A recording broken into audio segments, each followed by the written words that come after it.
Hoy es Domingo de Ramos, ¿verdad? Como he dicho esta mañana, al principio.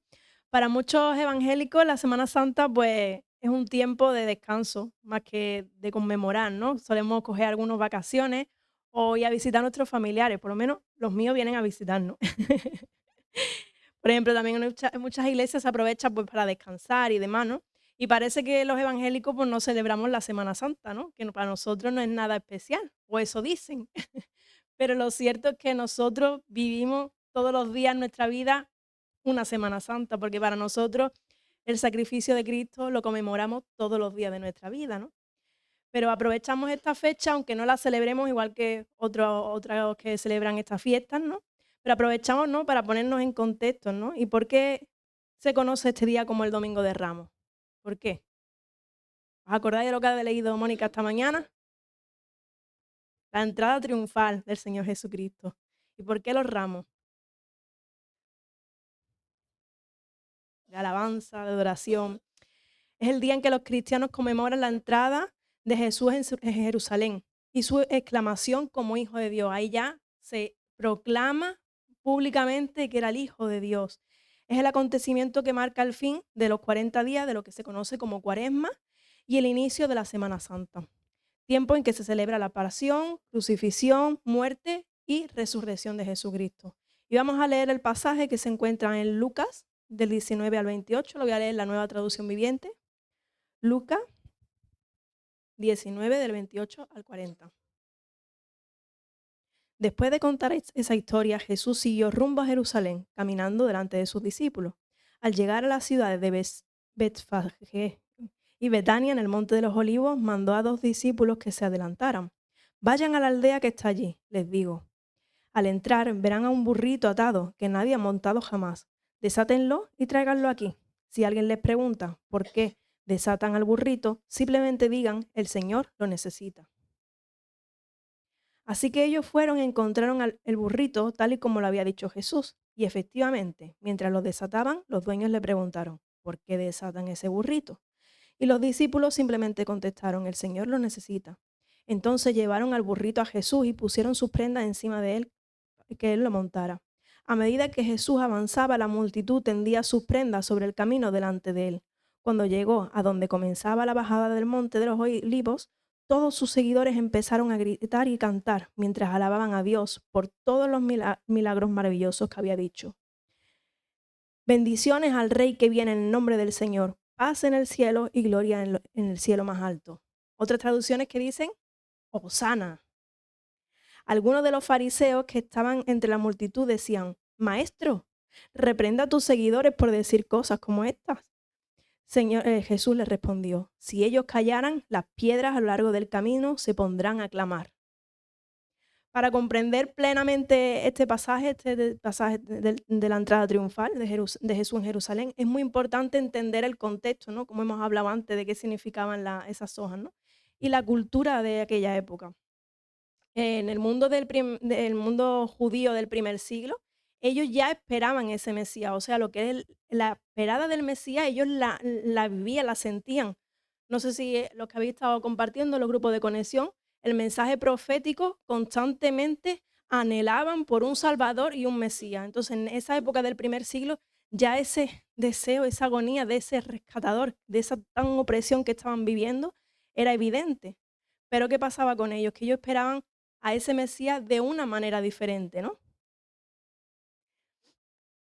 Ellos querían a ese libertador, un rey que restauraría el reino de David, porque ellos estaban gobernados por los romanos, y traería esa salvación definitiva, anunciado ya por siglos anteriores por los profetas. La historia de la entrada triunfal, el Domingo de Ramos, como conocemos, aparece en los 4 evangelios.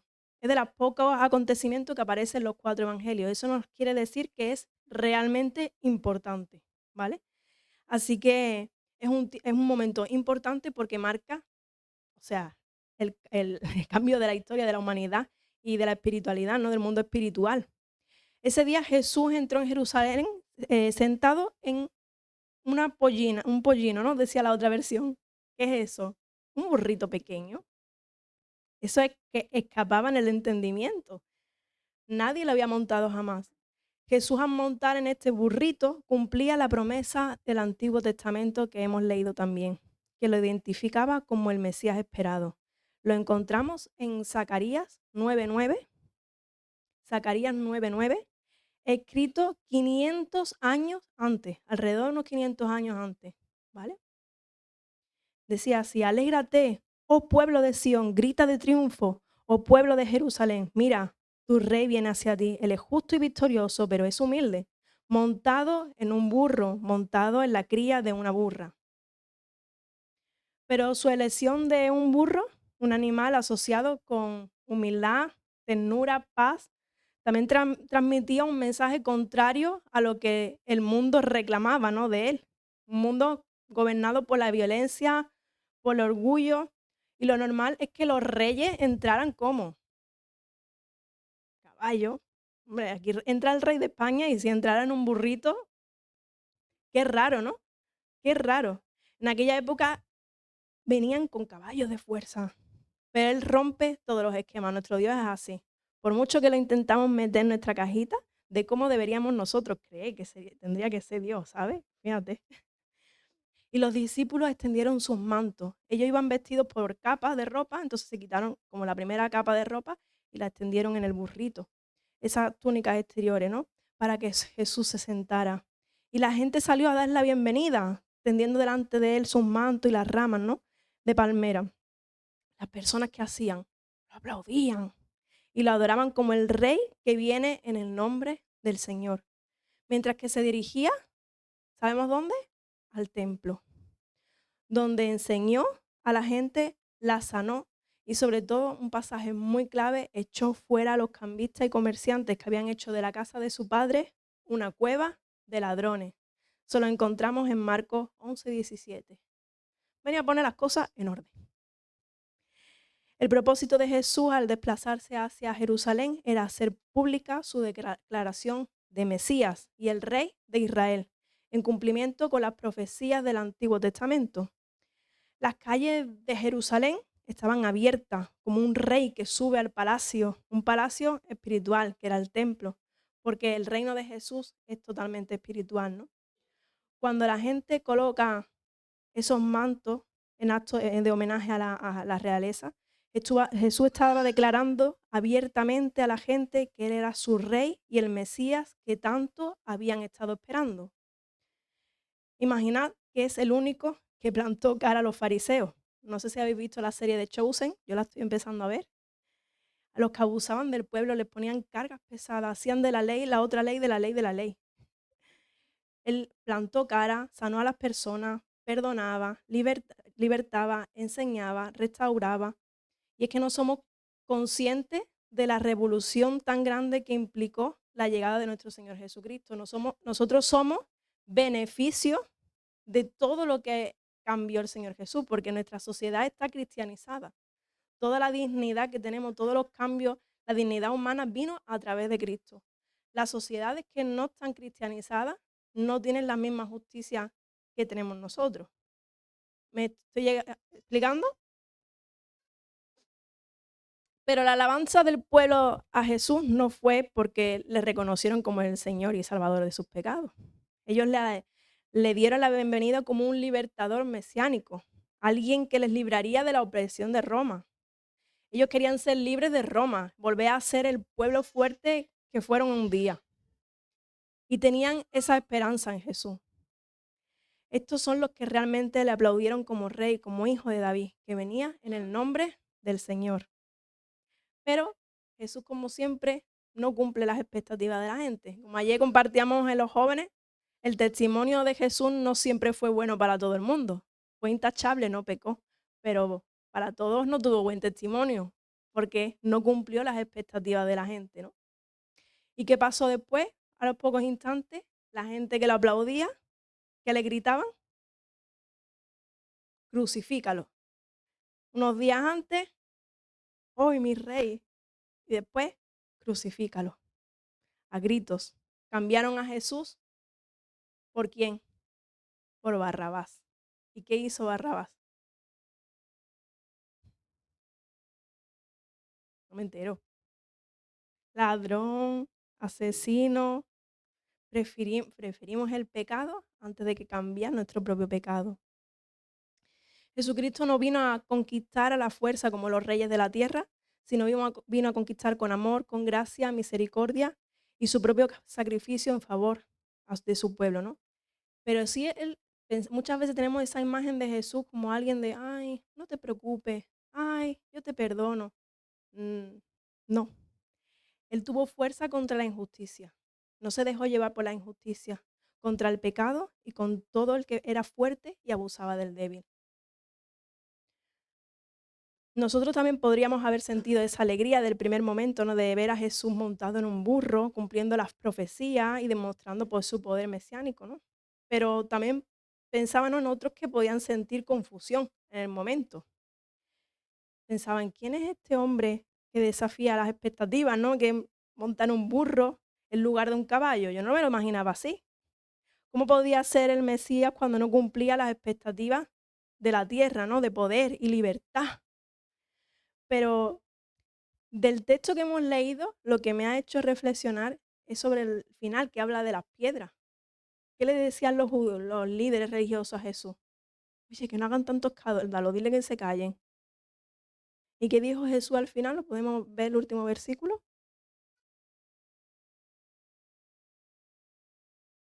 Fuerte, fuerte.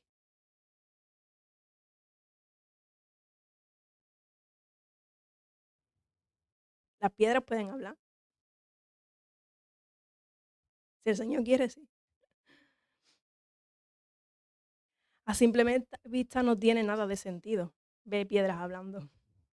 Pero imaginad por un momento si todos nos quedáramos en silencio o si nos obligaran a estar en silencio o si tuviéramos que estar en silencio como en pandemia, que no podíamos hacer nuestra vida normal, o si eso estuviéramos perseguidos y nos obligaran a callar. El Señor es todopoderoso y puede hacer hasta las piedras hablar, ¿no? En ese silencio, ¿qué podríamos escuchar? ¿Qué podíamos escuchar en la pandemia cuando no se escuchaba ni un coche?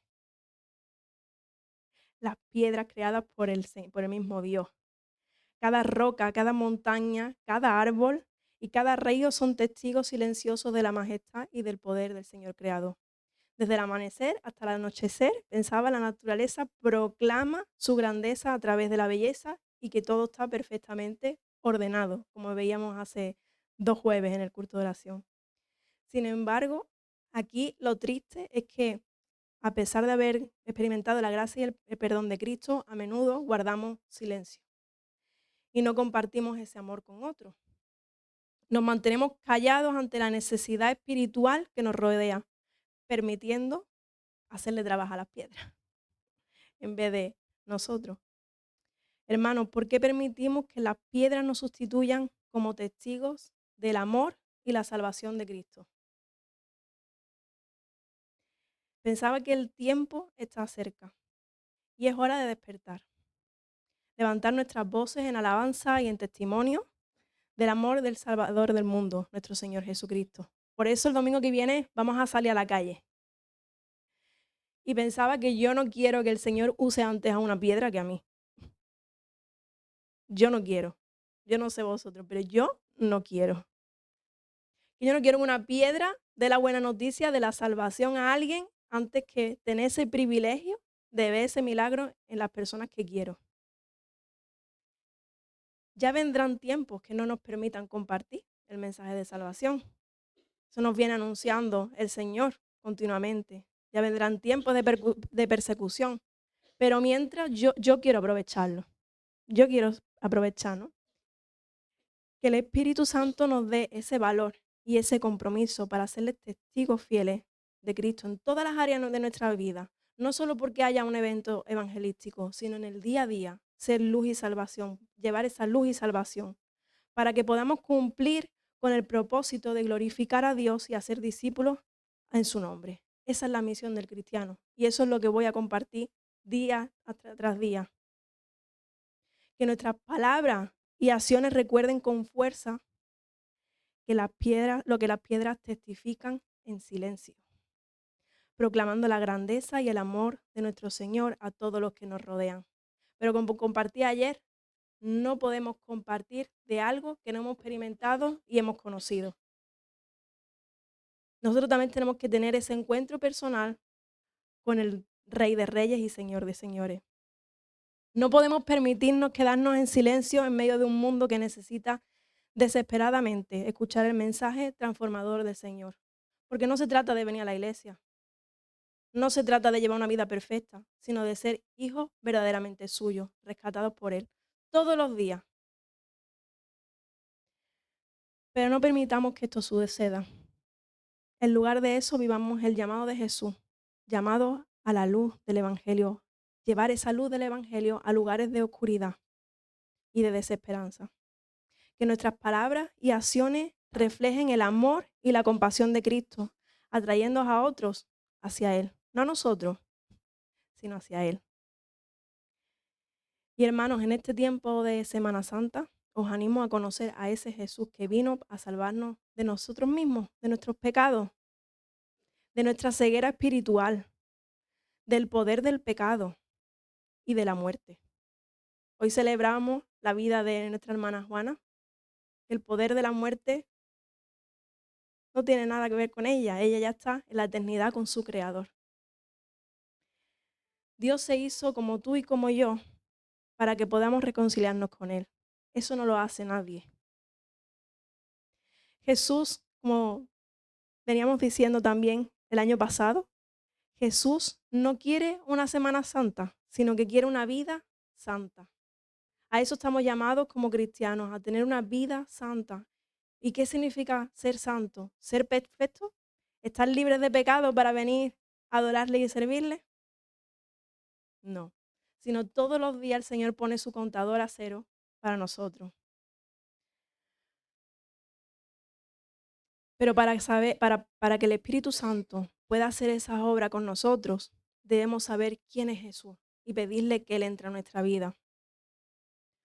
Hoy muchos celebran este día y lo celebran de manera equivocada, ¿no? De manera distorsionada, porque Jesús nunca nos mandó a hacer eso o a hacerlo así. Y celebran un domingo de Ramos totalmente equivocado. Se comprometen con un Jesucristo que no está vivo, un Jesús que es de madera, un Jesús que ni ve, que ni oye, ni siente, un Cristo crucificado, al que le dicen guapo, al que cargan a cuestas, cuando Él vino a cargar por nosotros lo que no podíamos. Y no lo digo menospreciando, lo digo con tristeza en el corazón, porque tenemos una gran responsabilidad y no huyamos, como los discípulos. No traicionemos a Jesús como Judas y no lo alabemos falsamente como hizo el pueblo antes de crucificarlo. Pero si lo has hecho, no te preocupes, porque como he dicho anteriormente, el Señor pone nuestro contador a cero. Y yo he traicionado a Jesús muchas veces y he huido muchas veces, pero eso es lo magnífico de Él, que yo me humillo delante de Él y me da una nueva oportunidad cada día. La crítica no cambia nada. La crítica, por muy constructiva que sea hacia los demás, no cambia las cosas. Solo cambia el servicio, el amor que les mostremos a los demás. Y ayudemos a estas personas a abrir los ojos, porque lo que nos ofrece el Señor Jesús es una vida plena. No seamos cristianos de domingo tras domingo. Presentemos a ese gran yo soy, el que vive por siempre y reina hasta la eternidad, al que ya existía. Y os animo a que vivamos esta Semana Santa con las personas que viven la Semana Santa de otra manera, porque la gente está más receptiva. Y anunciemos a este Jesús real, a este Jesús vivo, en el tú a tú, porque si le damos un discurso de tú me vas a decir, tú que sabrás lo que este Cristo ha hecho por mí, también debemos respetar.